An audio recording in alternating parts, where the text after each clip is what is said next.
Good morning mga kabahay and welcome back po dito sa aking YouTube channel. Nandito po ngayon sa Lanello Heights para ipakita sa inyo ang isa sa mga model unit na ino-offer nila dito sa project na to. So ayan po, nasa harapan natin. By the way, ako nga pala si Chad Ricafort sa Poco Real Estate Broker at nanonood po kayo ng aking house tour for Abby Single Attached. Okay, so si Abby Single Attached po ay merong minimum lot area na 88 square meter and a floor area of 73 square meter. 3 bedrooms, 2 toilet and bath, meron siyang carport and balcony. Complete turnover and available through bank financing. So yung minimum lot area niyan, 88 square meter ay mula po dito sa poste na to, diretso. So ito yung kanyang carport. So sementado na rin yung part niya. At ito po, sa part na to hanggang dito po yung kanyang property line. Okay, sa pile wall na to. So dito na rin po pala yung kanyang septic tank.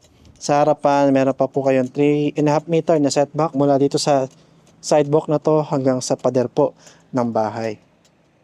Okay? So, ang kagandahan po sa project na to, napakalapit po niya sa Manila, lalo na kung ma-open na po yung Cavite-Laguna Expressway. Pero nasa boundary na po ng Imus at General Trias ang project na to, no? So, ikutan muna po natin yung property. So, dito sa dinadaanan natin, meron pa po kayong 2 meter na setback. At sa likodan din po, meron pa rin po kayong 2 meter na setback. So, ito yung pwede mong gawing laundry area, service area, or dirty kitchen. Pwede mong i-extend sa likod yung bahay mo. So, pasok tayo ngayon sa main door. So, sa pintuan niya, solid panel wood at 90 cm ang lapad. So, pagpasok po ninyo, papansin nyo agad na naka-tiles na po siya. So, ayan, 60 by 60 granite ang tiles niya. Yung kisame niya, makinis, at maganda na rin po tignan. Okay. So, ito yung pinaka-living area niya. Maluwag. Dito mo pa pwedeng ilagay yung TV o yung entertainment appliances mo. Dito naman po yung kanyang dining area. Okay. So, ito naman yung kanyang kitchen area. So, dito sa part na to, dito mo pwedeng ilagay yung refrigerator mo. At ito yung kanyang countertop. Actual turnover ng lababo at ng kanyang mga cabinet dito sa ilalim. Okay. So dito naman po, minaximize din nila yung ilalim ng hagdanan. Ginawa pa nilang storage.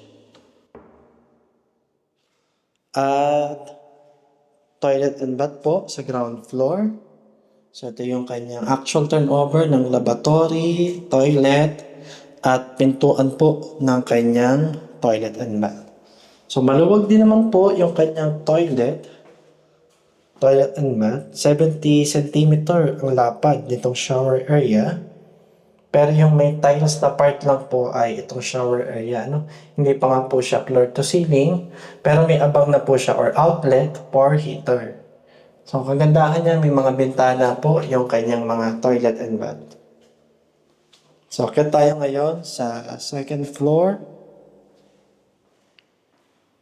Okay, so kung papansin po ninyo, maganda rin po yung kanyang mga railings na ginamit. Tulad niyan. May mga design.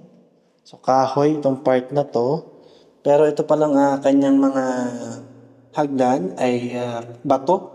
Buhos po ito. May mga stopper. Tapos naka-vinyl planks. So, sakto lang din po yung lapad ng hagdan niya. Hindi masikip.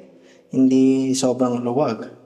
Pero kapag nagsalubong kayo, ay makakadaan pa rin naman po na. So, kung papansin po niyo, medyo maliwanag din po yung kanyang hagdanan dahil may bintana pa po dito. So, ito na yung second floor. Naka-vinyl planks din. Meron ka pang hallway dito papunta sa mga kwarto. Pero dito muna po tayo sa toilet and bath. So, same lang naman po yung laki. Same lang din po yung itsura ng mga fixtures na ginamit nila sa ground floor at saka dito po sa second floor. So, very basic nga lang yung yung kanyang shower head. Okay. Kung napapansin po ninyo, meron pong pintuan dito. Sa part na to, ito po yung pintuan or access ni master bedroom papunta po dito sa toilet and bath. So, first bedroom. Okay. Okay, so malinis tignan. I think mga single size bed ang tamang-tamang ilagay dito. Meron ka na ring space dito for built-in cabinet. So single size bed and then yung headboard mo dito mo pwedeng ilagay. Pwede ka pa rin maglagay ng maliit na side table dito. So next naman, second bedroom. Okay, so ito ay mas maluwag compare po dun sa first bedroom. May malaking space ka pa rin dito for built-in cabinet. Kung maglalagay ka ng double size bed, maluwag pa rin naman po. Okay. So lastly, yung kanyang master bedroom. So si master bedroom, ang pinakamalaki. Siyempre, dapat si master bedroom talaga pinakamalaki. No? So dito po, pwedeng ilagay yung kama mo. Okay, dito. And then yung headboard mo dito nakasandal. May mga outlet ka dito para kapag naglagay ka ng side table, tamang-tama po. And ito naman yung pintuan kanina, papunta doon sa toilet and bath. So maganda rin po dito, malaki yung bintana ng master bedroom. Ito yung space niya para sa built-in cabinet. At syempre, si master bedroom po ang merong access going to the balcony. So dito po sa Lanello Heights, napakaganda po ng subdivision na to dahil napakalinis tignan. Halos pare-parehas po ang itsura ng mga bahay. Malapad po yung mga kalsada niya. At ito yung kanyang amenity, basketball court, clubhouse, at playground.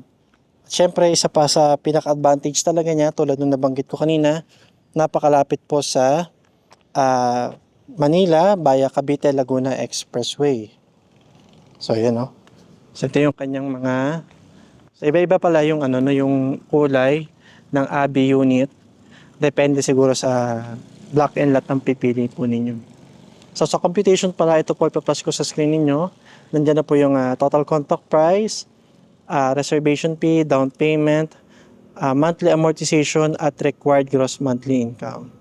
So kung gusto niyo po mag-inquire ng aming ng unit dito po sa aming sa Lanello Heights, please contact me on my mobile number or Facebook page.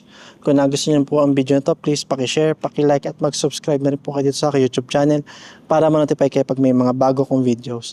At kung interested na po kayo mag-reserve sa bawat property na in-offer ko, mag-reserve na kayo. Dahil ang property, patagal ng patagal, pamahal ng pamahal, palayo ng palayo. Yun lang po at maraming salamat po.